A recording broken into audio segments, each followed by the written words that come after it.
Welcome to This Week in Money. I'm Jim Goddard. Today, Ross Clark from chartsandmarkets.com tells us about the interesting relationship between crude and copper and what they tell us about the markets. Dr. Marc Faber from the Gloom, Boom, and Doom Report talks to us from Thailand about how he believes time is on the side of China when it comes to its trade war with the U.S. He also tells us what's going on with the global economy. Ed Steer from EdSteerGoldandSilver.com gives us the latest on what's happening with the manipulation of gold and silver prices. He'll let us know what's better, gold in hand or a paper gold certificate. Plus, at the end of the show, we'll have a company showcase update from American Manganese CEO Larry Reaugh. We'll talk to Ross Clark right after this. MGX Minerals is revolutionizing the new energy economy with patented lithium extraction technology, replacing traditional solar evaporation using low-cost, low-energy nanofiltration. The first system of this paradigm shift technology is currently being commissioned. MGX Minerals trades on the CSE, symbol XMG, the OTCQB, symbol MGXMF, and Frankfurt, symbol 1MG. For more information, visit our website, mgxminerals.com. Welcome to This Week in Money, the source for market opinions. Here is Jim Goddard. My guest is Ross Clark from chartsandmarkets.com, where you'll find insightful market commentary and timely technical analysis. Welcome back to the show, Ross, and best of health to you. I hope you can get through the report. I will try the best I can this week, Jim. We'll see how it goes. Ross, are we seeing a calm on the market that might be the calm before the storm? Well, we've had a storm. We had a storm, and then we had a good bounce from it. And at this point, it looks as though a lot of these markets just, now have gotten a little far ahead of themselves. The bounce in the equity markets is really the bulk of that momentum. Peaked out about 10 days ago. Now you're seeing it starting to roll a little bit. You look at things like the broker-dealers index having some difficulty. You look at the currencies, what's been going on there. After a pretty good run, you're into some chattering. Gold and silver, here we are. Gold had a great run from October, November up until 10 days ago. And we were looking at both gold and silver having positive seasonals into the February time window with a possibility of pushing it further out. But we got the exhaustion signals on the upside, just too much strength, and so our short and intermediate oscillators went overbought. The DeMark cycles did their full counts, and so now we've seen gold pull back. Tested its 20-day moving average, which it had done also a few weeks earlier during that pause before the last run-up, to 1330. And, when you look at the positive seasonal window for these precious metals, if it starts early, it tends to end early. And in our case, we did get an early start on the seasonal. So I think the probability is here that for all that gold might inch up and make a marginally higher high, we will probably, over the next month or two, see a correction down to at least the 50-day moving average, which would be in sort of the 1280-ish bracket, but more likely ends up back to the 100-day, and that will be more in the 1260 to 1270 range. So, you'd be ready for a choppy action in the precious metals rather than the stair-stepping up that we've been seeing. What's happening with crude? Crude, pretty big rally off that capitulation low in December. A nice 38% retracement, Fibonacci retracement, coming off the capitulation low that we had in December and from that $75 high back last summer. So this is a normal place to start looking for consolidation.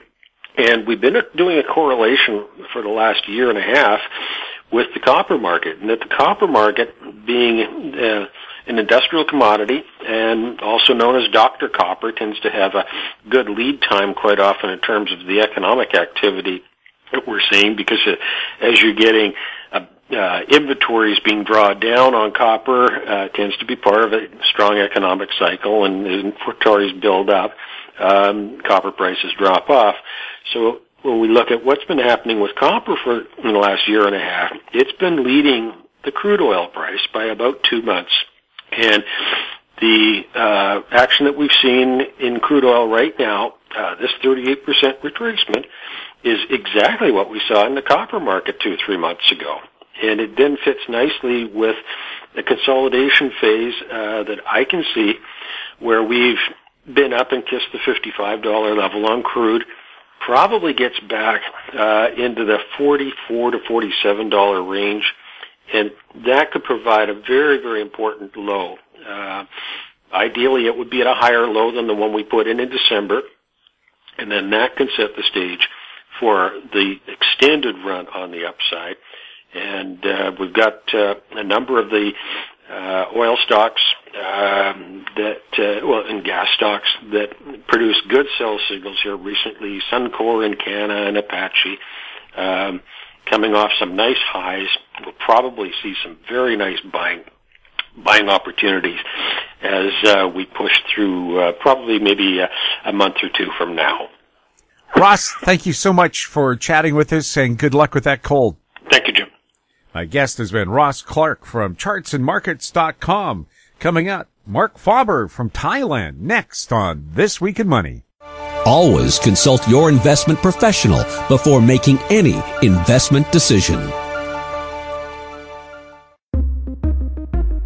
Hi, I'm Douglas Mason, President and CEO of Rainy Mountain Royalty Corp, RMO, on the TSX Venture Exchange. Rainy Mountain Royalty Corp is a Canadian-based mineral exploration project generator. The company currently holds multiple property interests in Ontario with joint venture partners and is seeking further joint venture partners for other drill-ready properties in our portfolio. For more information, please visit our website at rmroyalty.com or call me at 604-922-2030.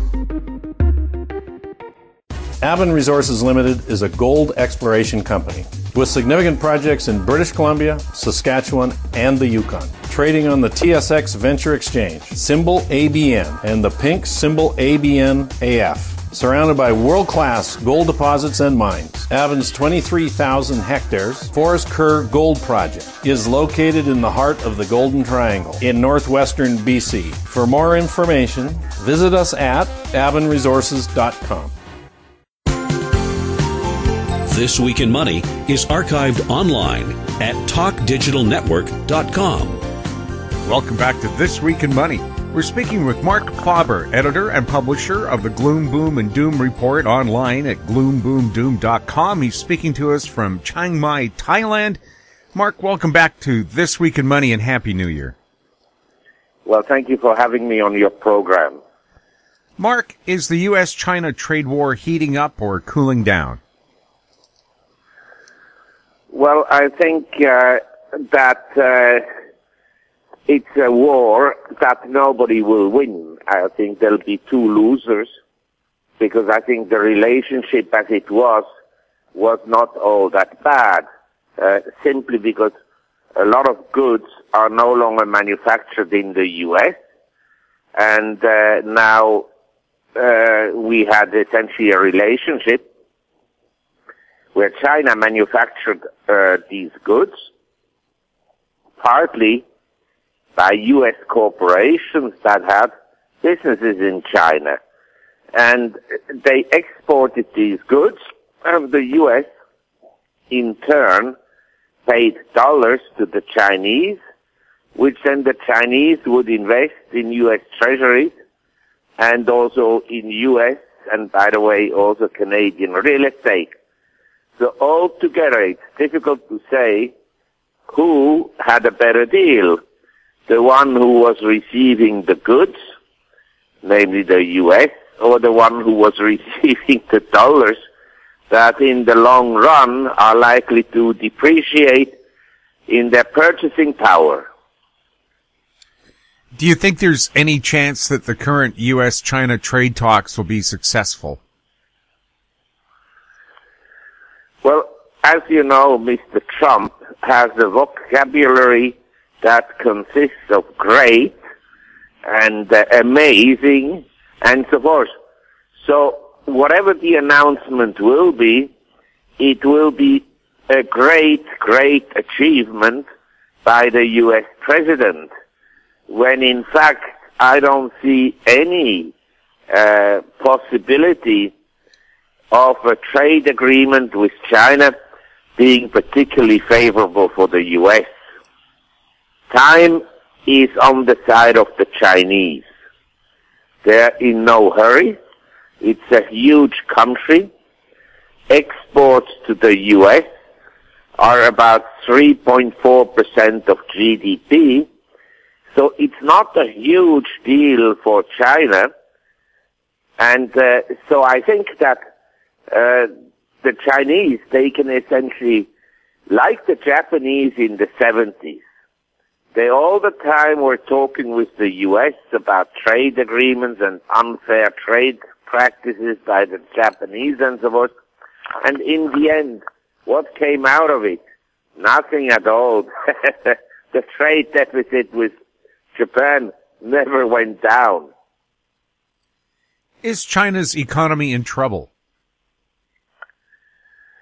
Well, yes and no. It's in trouble in some sectors that relied excessively on credit and on inflation, like housing is probably in trouble, where house prices will probably come down.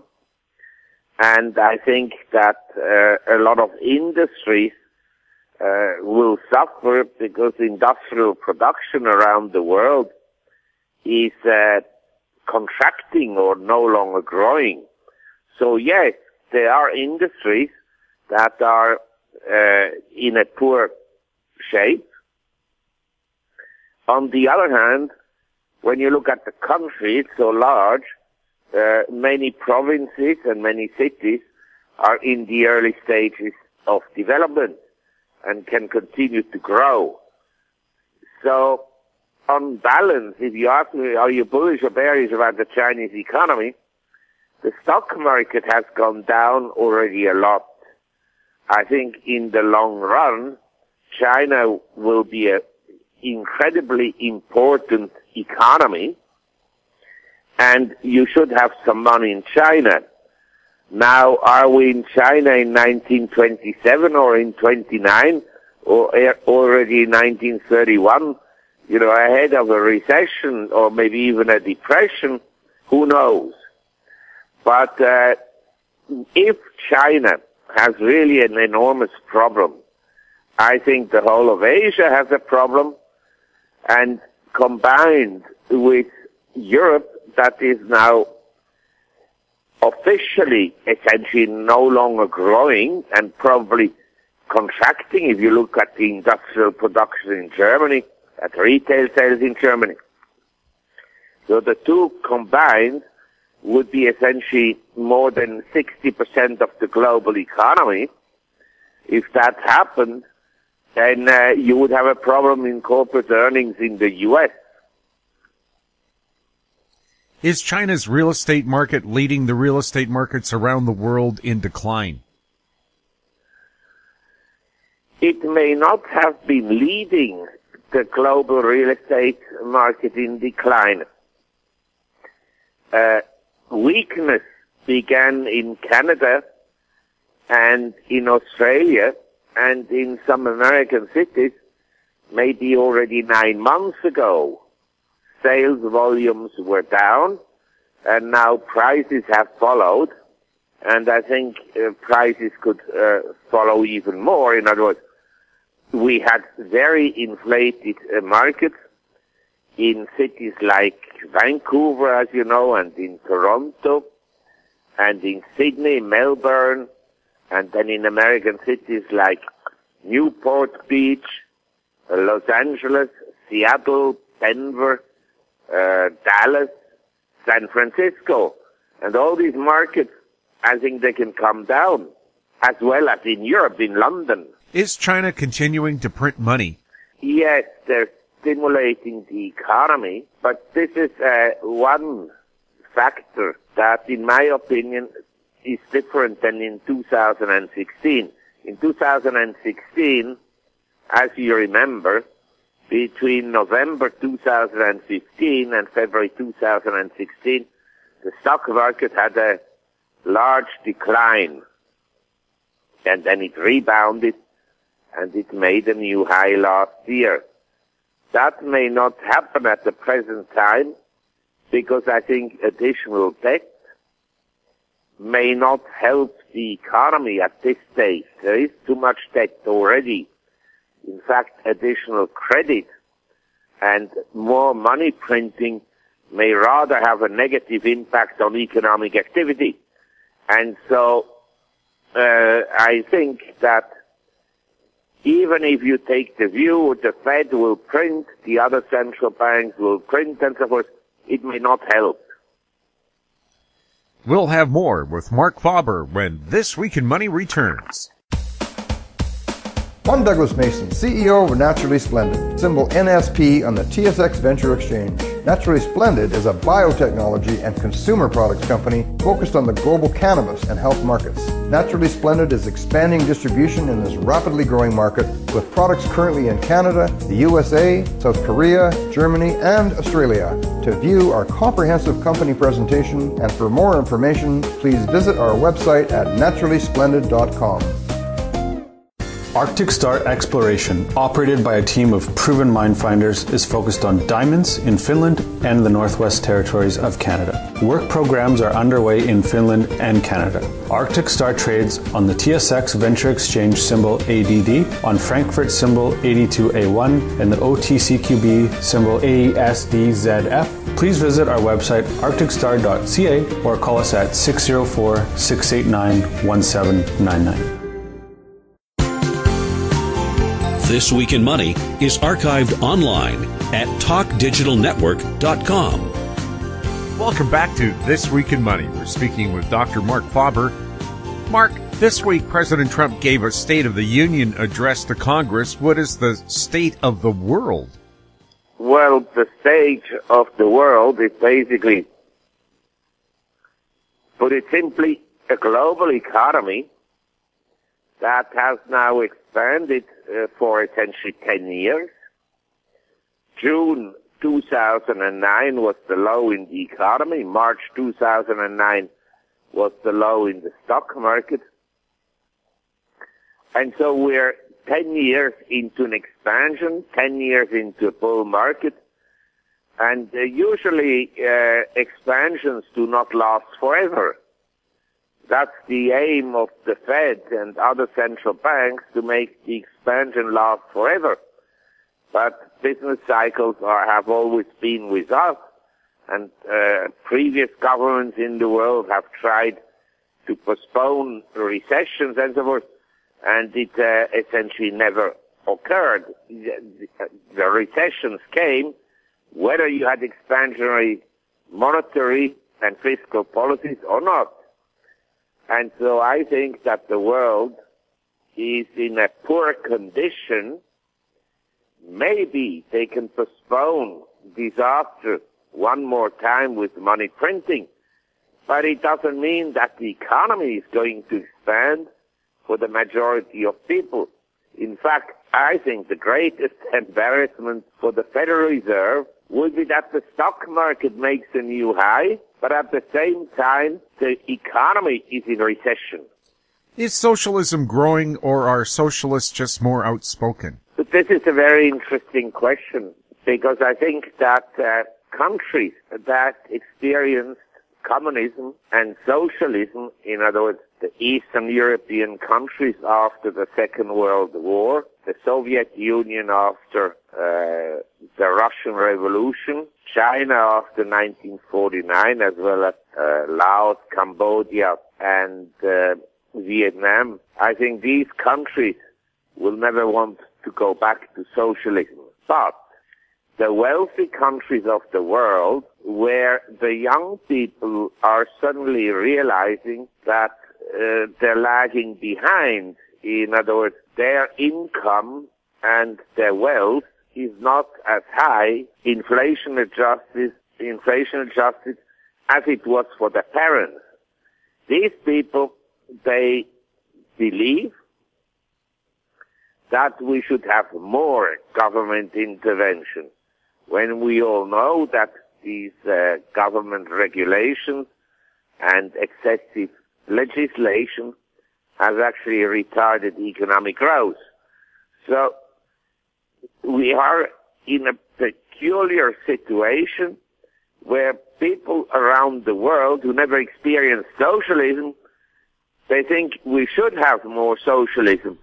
And people that experience socialism and its disastrous consequences, they would never want to go back there. Do more and more taxes result in people just becoming poorer around the world? Well, again, this is a very good question. I discussed this many times with my friends, businessmen, and fund managers in Nordic countries, where the tax rate is very high. And I asked them, how can you live in a country where you pay, say, 60% of your income in taxes? Then the response was, well, we are aware of that, but for the 60% that we pay, we also get something back. Our children can go to the best schools. We have excellent health care. We have excellent retirement benefits. And so we essentially save the 60% for services that are well provided. This led me to think, why is it that in a country like Norway, Finland, Sweden, and so forth, people pay very high tax, and the system functions reasonably well? Why is it that in countries like the US and France, high taxes have not led to a happy population? And my sense is, and that was also the answer my Nordic friends gave me, was that it's not the amount of tax that is important, but the efficiency with which the collected money is spent by the government. And then I thought, why is it that countries like the Nordic countries have so much efficiency in using the funds that they collect as taxes, and the other countries no? And I came to the conclusion that small countries function better as democracies because they run like a country club where everybody has an interest that it kind of works. Whether it will work in future, who knows? But so far, these countries, they all had population of, say, 10 million or less than 10 million people, and they functioned reasonably well.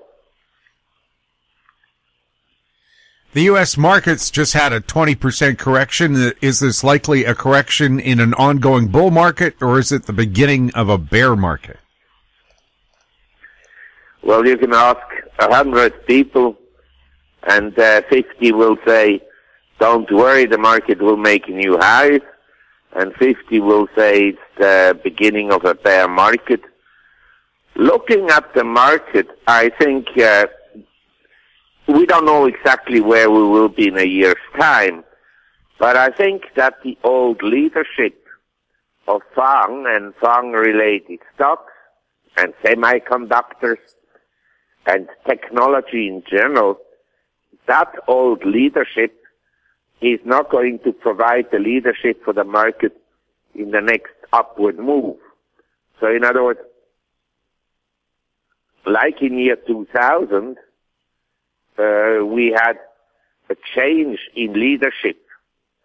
And I think at the present time, there are some groups of stocks. They have been in bear markets for the last 2 years. Take it as an example, emerging markets. They've been in a bear market relative to the US since 2015.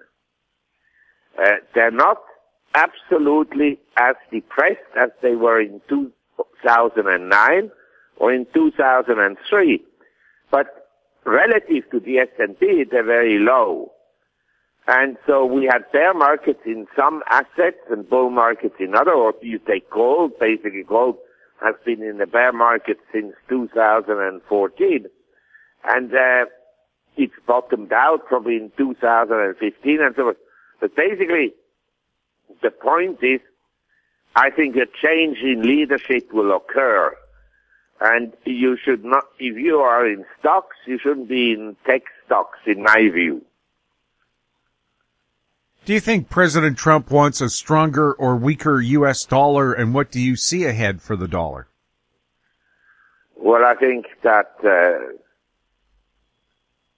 the administration in the U.S. has always wished to have a weaker dollar because it helps essentially make the U.S. in their views, that's not my view, but in their views, more competitive. So I think one of the reasons Trump is so much against the current level of interest rates in the U.S. Compared to European interest rates and Japanese interest rates is that it makes the dollar strong, and it's, say, a headwind for the competitiveness of the U.S. We'll have more with Marc Faber when This Week in Money returns.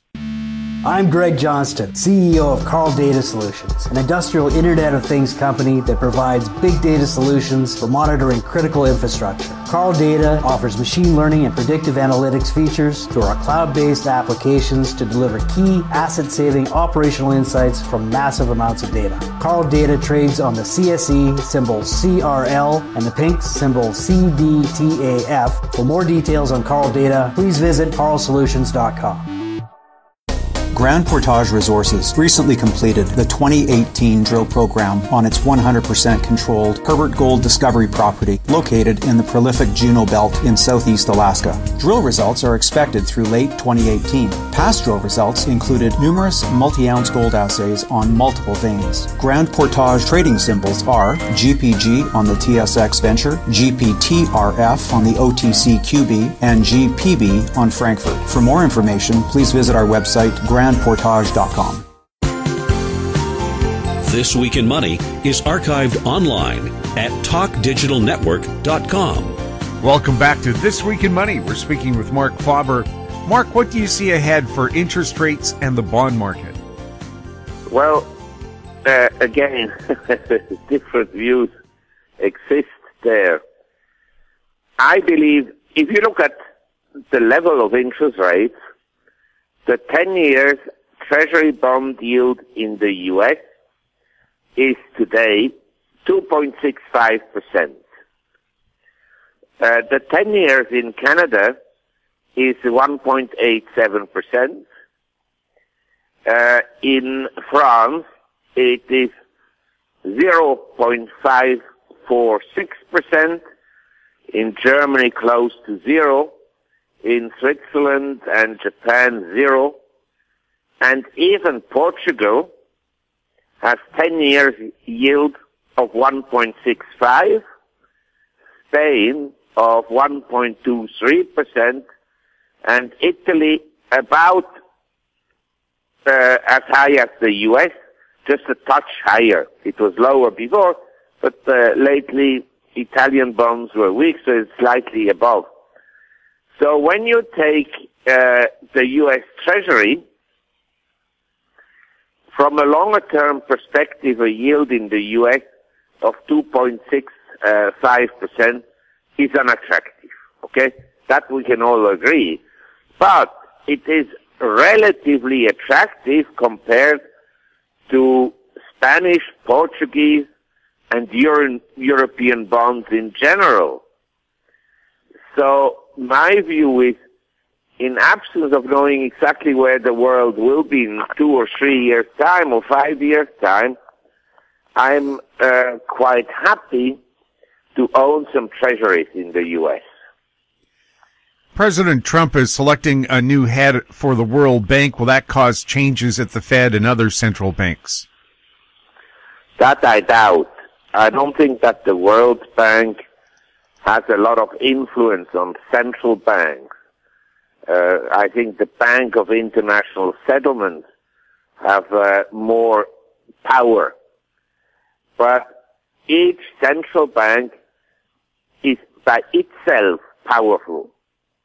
And they function essentially along similar economic thoughts, which are based on essentially Keynesian economics. To boost economic activity, you print money. The Japanese have tried this for the last 20 years, and it wasn't very successful. And on fiscal spending, and this has also been tried and not been very successful. So, as long as these views prevail, we'll have further credit debt accumulation. Would the world be better off without central banks?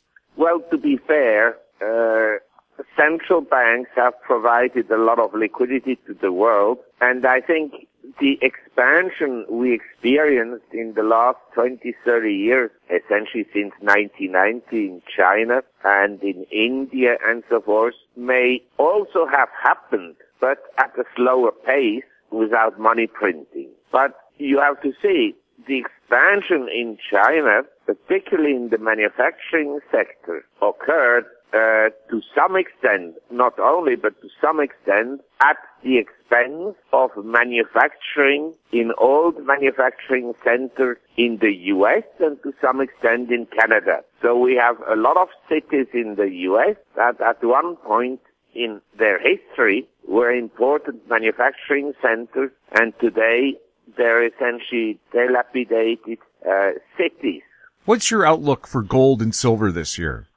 As we discussed on numerous occasions, I hold gold and I hold some silver and platinum, and I'm a happy holder. I don't buy gold today because I think it will go up tomorrow. I buy it as an insurance policy that will protect my assets if there is a great reset at some point in future.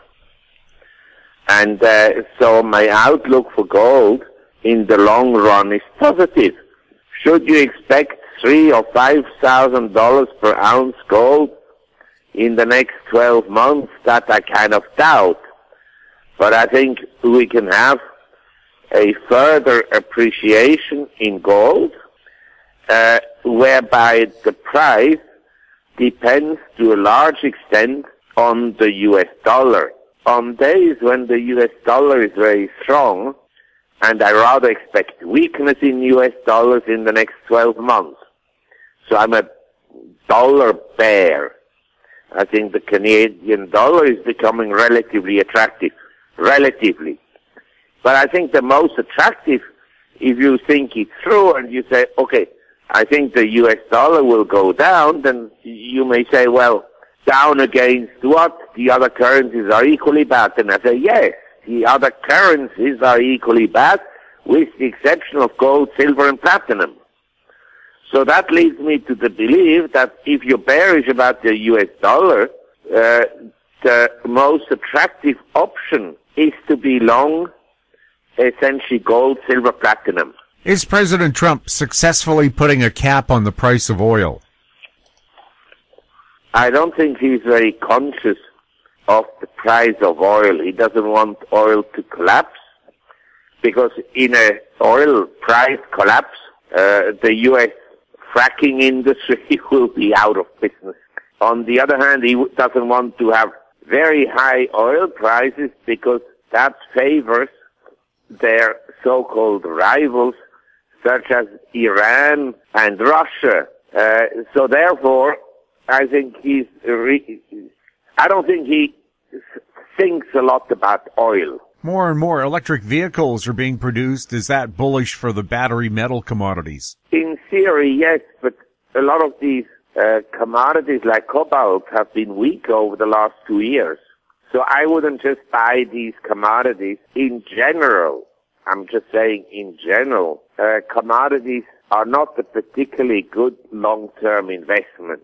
Now, for the miners, some miners, they make some money, and the insiders make most of the money. And therefore, I'm not recommending to buy cobalt and lithium and so forth. Brexit. Is it going to be a smooth break, a bad break? What's it going to do to their economies and perhaps ours? Well, we don't know whether it will happen in the first place, and people have been talking about this Brexit now for 2 years, and nothing has really happened. And the Brexiters, people advocating Brexit, they think it will improve economic conditions in Britain, which I think is probably likely in the long run. But will it disrupt the economy in the short run? Yes, likely. What markets are you investing in now? Well, as I've told you on numerous occasions, I own some shares, mostly in Asia. I own some shares in Europe, because as I explained before, we can have a change in leadership. And I own some bonds, both high-yield bonds and treasuries. I have some cash, actually quite a lot of cash, mostly in US dollars. And I have some precious metals. So I'm diversified between cash, bonds, equities, precious metals, and I forgot to mention before real estate. Mark, what can you tell us about the Gloom, Boom, and Doom report, and how can people find out more information about it? Well, I have two. One is a printed version, and then I have the website report, both of which can be obtained through our website, gloomboomdoom.com. Mark, thank you so much for being on This Week in Money. Well, it's my pleasure, like always. And it's, like always, not very clear where we will be in a year's time. So thank you very much. My guest has been Marc Faber, editor and publisher of the Gloom, Boom, and Doom Report online at gloomboomdoom.com. He was speaking to us from Thailand. Coming up, Ed Steer, next on This Week in Money. I'm Kelly Jennings, CEO of PowerBand Solutions. PowerBand is a cloud-based provider of auction, inventory, and finance solutions that make buying, selling, and financing vehicles more efficient. PowerBand Solutions trades on the TSX Venture Exchange symbol PBX and on the OTCQB symbol PWWPF and on Frankfurt symbol 1ZV. For more information, please visit us at powerbandsolutions.com. Cypress Development Corp's flagship lithium project is located just east of Albemarle's Silver Peak mine in the heart of Clayton Valley, Nevada. A 12-hole exploration drill program for lithium-enriched claystone on Cypress's 100% controlled properties is now underway. Cypress Development Corp trades on the TSX Venture Exchange symbol CYP, the Pink's CYDVF, and on Frankfurt C1Z1. For more information, please visit our website, cypressdevelopmentcorp.com.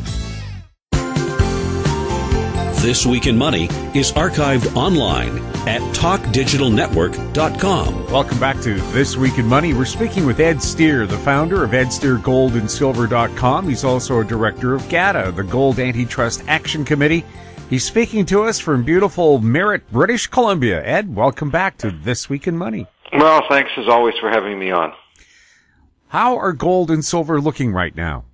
Well, it's certainly an interesting market right now. I'm just going to talk about the last week for a second. Almost every day gold and silver have been down, but the stocks have been doing well. If you go back to the bottom of the market, which was around the end of September, if you want to go back to the absolute lows, gold and silver are both working their way higher. And so far, things are looking very good, but it's a very strange market. This week, the volumes have been as low as I can ever remember, like the kind of volumes you have between Christmas and New Year's when everybody's on vacation. Well, that's the kind of volumes we've had this week, and today has been particularly slow. And I don't know what to make of it, but it's a different gold market than it was, say, 6 months ago. Is there the panic that we saw then when the market started to correct? The panic into silver and gold, no, it's a very stealth bull market. The market feels different now than it did 6 months ago.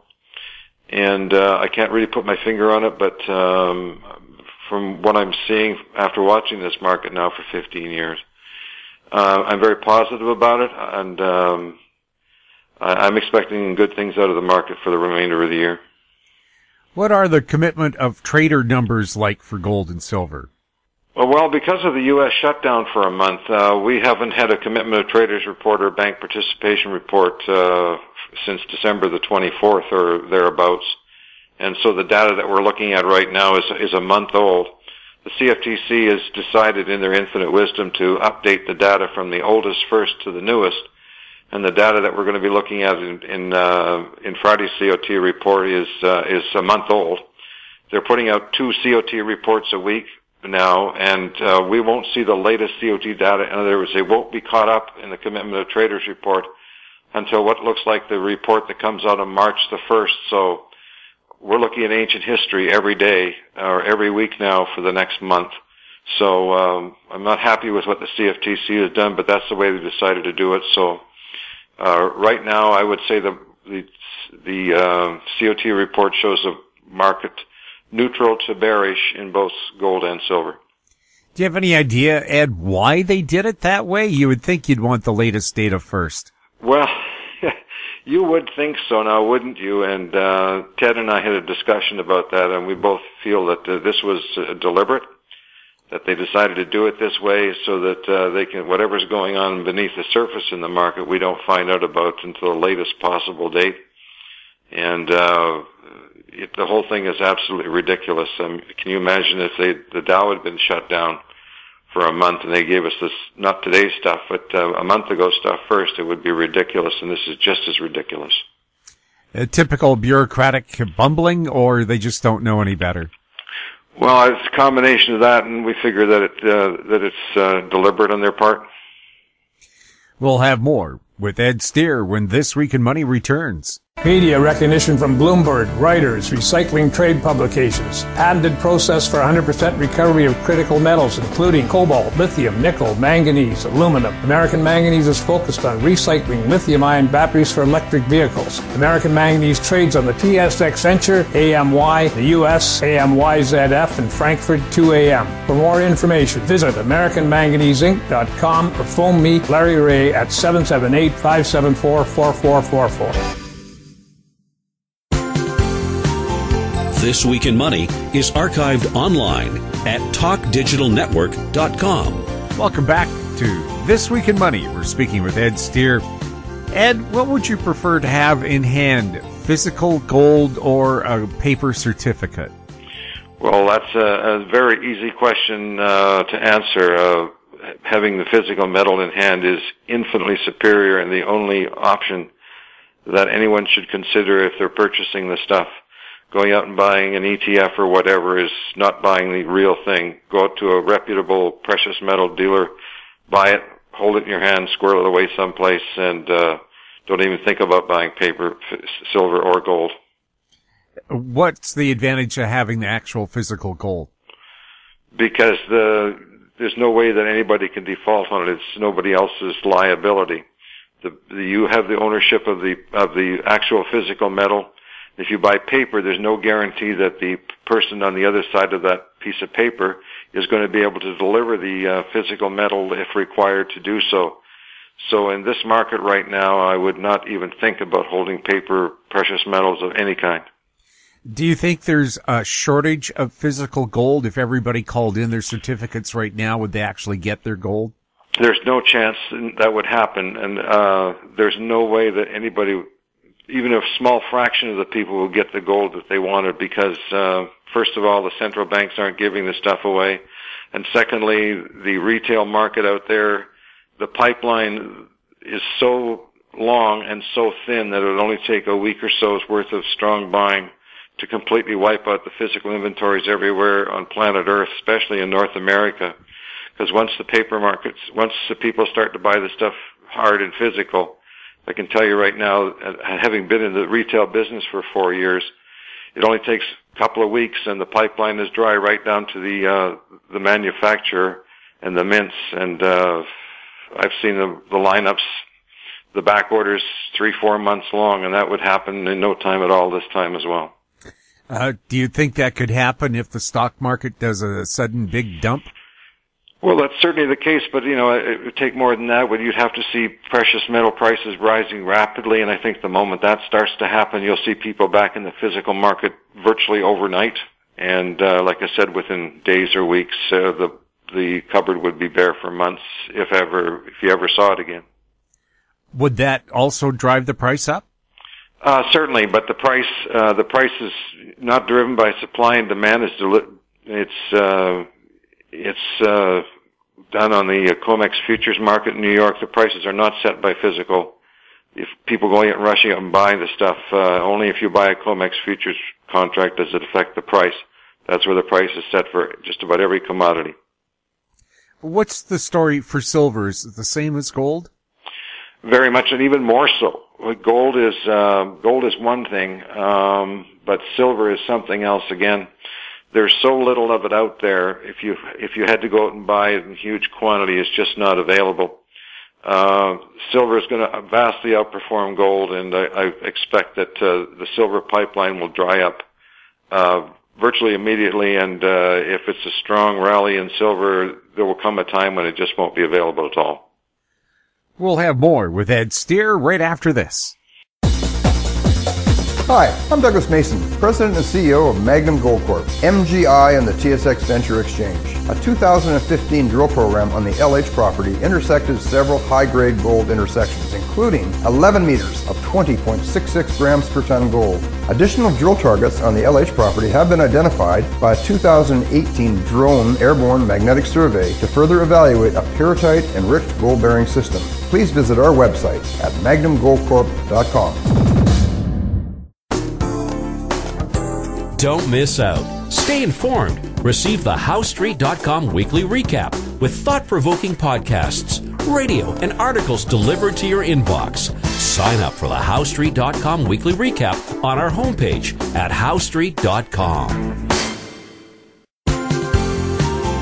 This Week in Money is archived online at TalkDigitalNetwork.com. Welcome back. We're speaking with Ed Steer.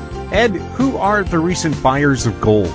Well, the stories have been all over the mainstream media for the last 2 or 3 weeks or the last month that the central banks of the world have been back buying physical gold now for the strongest year was 2018, going back 50 years. So if the central banks are buying it hand over fist, it means that they see something out there that we haven't seen yet. And the fact that it's in the public domain means that it's really big news. And the other buyers are the fact that there's big deliveries in February in the COMEX futures market for gold. It's a very heavy delivery month, and the usual suspects are buying it, JP Morgan Chase, Citigroup, and others. So there's very, very strong demand for physical gold, either on the COMEX or by the central banks of the world, and it's only a matter of time before the buying public catches on, and as soon as the price starts to go up, they'll be in the market as well. What's the easiest way for a member of the public to get silver?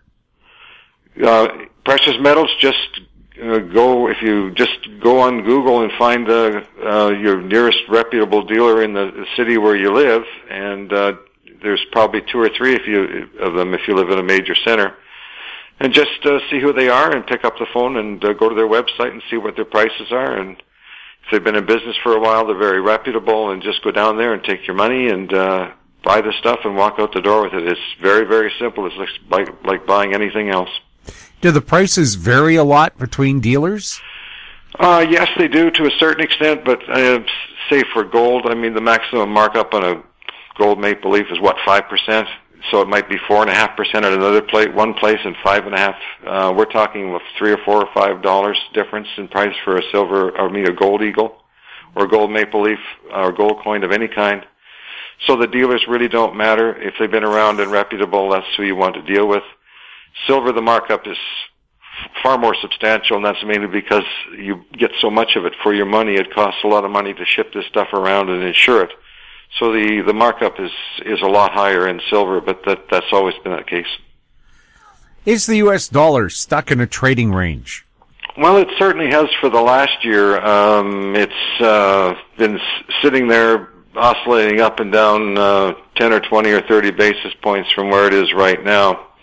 But to tell you the truth, like every other market out there, whether it's the Dow or the S&P or whatever it is, interest rates, I consider the fact that the currency market is just as managed as the precious metals market and every other market out there. The plunge protection team is at battle stations 24/7, and that certainly includes the currencies. How are the HUI and XAU indexes doing? Well, I'll tell you what, I computed the numbers before we went on air, and I think the HUI is up 28% year to date, since the lows of last September. Let's go back there. Since the lows of last September, we're about 28% off the lows for the HUI, and for the silver stocks, we're up about 24%, and they're up year to date, of course, as well, but not by quite as much. So we're in a stealth bull market for sure, and like I said before, when the metal goes, the shares will certainly vastly outperform the physical metal itself.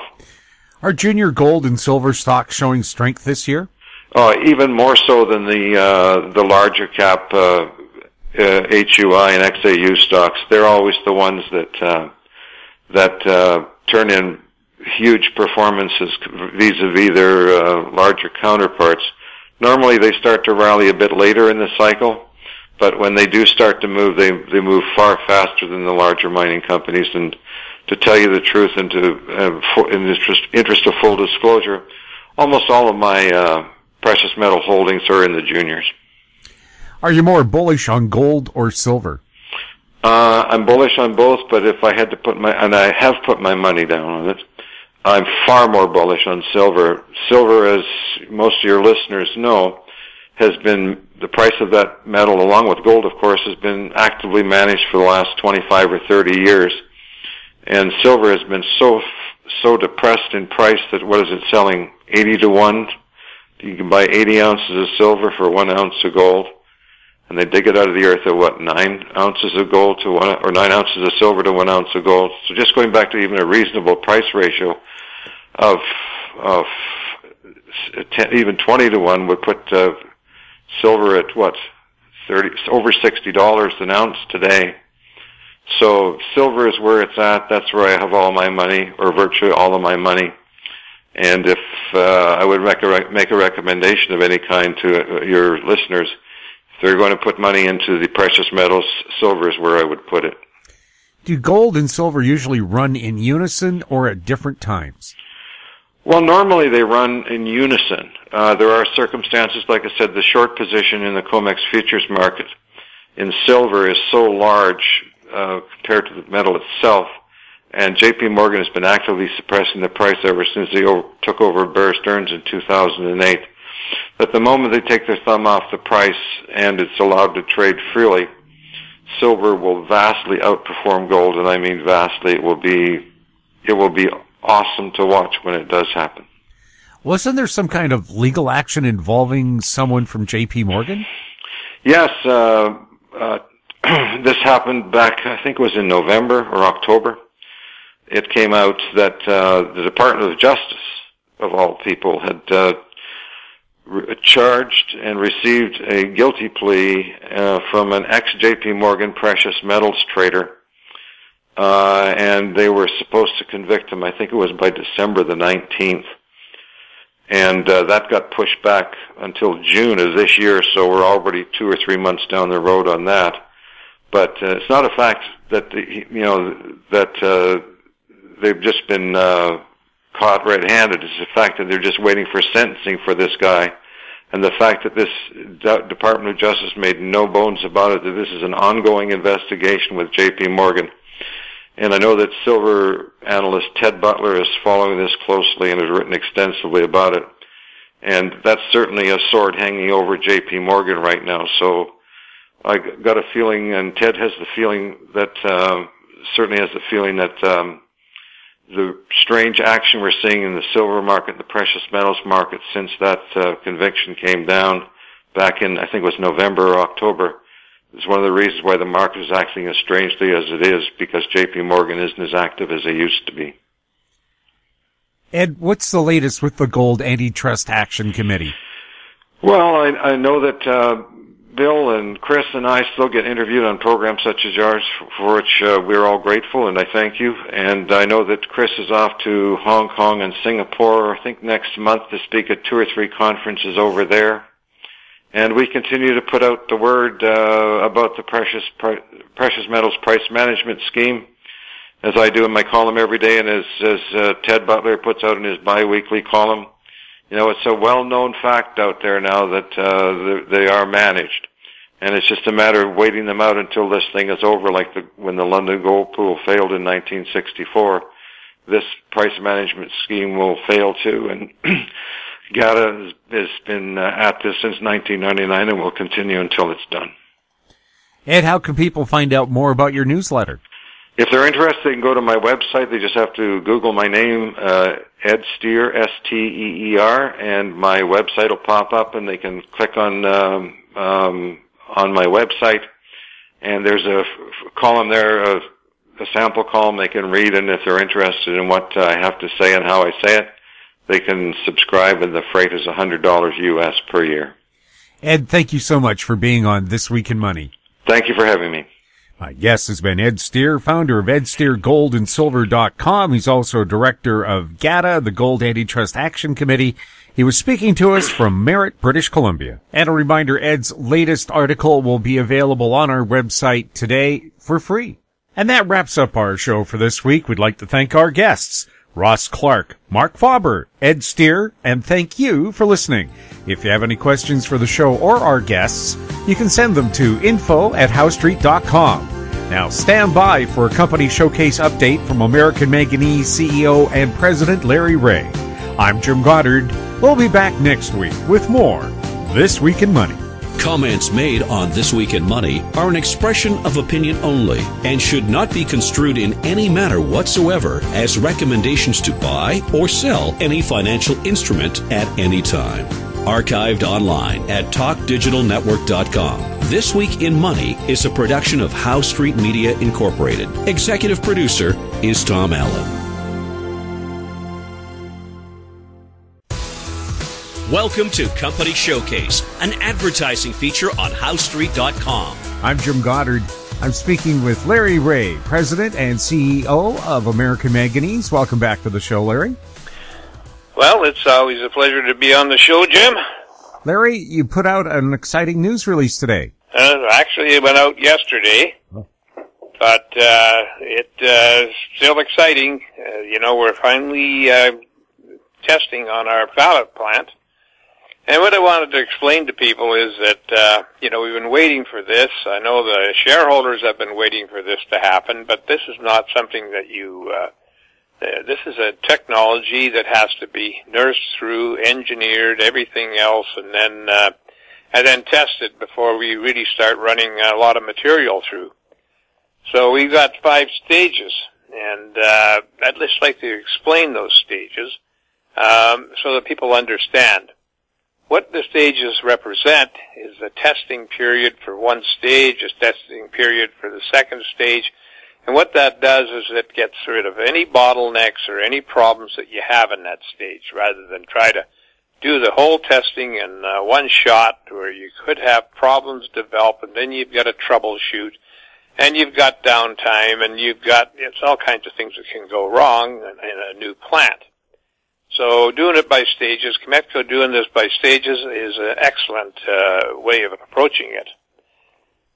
The first stage is the pretreatment of cathode material. Now that's basically, what do we do with the cathode material when we get it? It comes in slabs, and it's adhered to aluminum foil. It's got special glues that have to be addressed. And we have to actually shred that down to a smaller size and then put them through a solution to get rid of the glues, and then we have a mechanical separation of the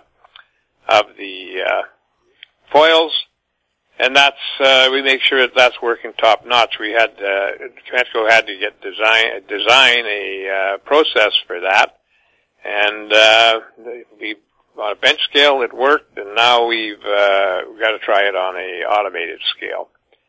Then you look at the leach of active material. That's the material that you get after you get it into solution. And then you've got so that's another stage, and the stage 3 is the purification. And stage 4, recovery of base metals. That's the nickel, manganese, cobalt, and aluminum. And then the lithium recovery, which is in the water cycle. It's recycle to get 100% of the lithium back. Once all those are working, we should be able to throw the switch and have it done on a continuous basis, and that's the whole idea of a pilot plant. Do it on a continuous basis. Now that's just a brief elementary explanation of what we do. We've got to be very careful that we don't divulge things. There's IPs involved, new IPs involved that we have to protect at this time prior to getting them applied for.